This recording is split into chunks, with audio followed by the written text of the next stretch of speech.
നീ മണിക്കുട്ടനും ഒന്നിച്ചല്ലേ വരുന്നത്? അതെ അതെ. പിന്നെ അമ്മാവൻ പറഞ്ഞയച്ചിട്ട് ഇവിടെ മാവ് വെട്ടാൻ ആള് വന്നിട്ടുണ്ട്. മാവ് വെട്ടാനോ? അമ്മ എന്ത് പണിയാ കാണിച്ചേ?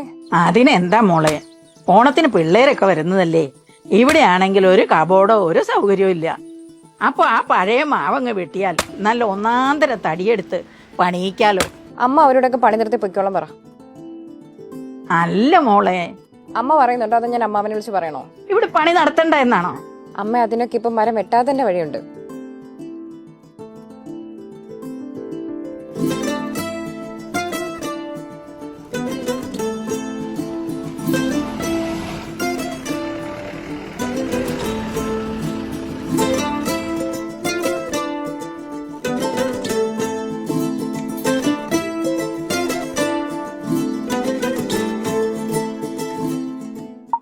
അമ്മേ, ഞങ്ങൾ ഇവിടെ നിന്ന് ഇറങ്ങുവാണേ. നാളെ രാവിലെ എത്തും.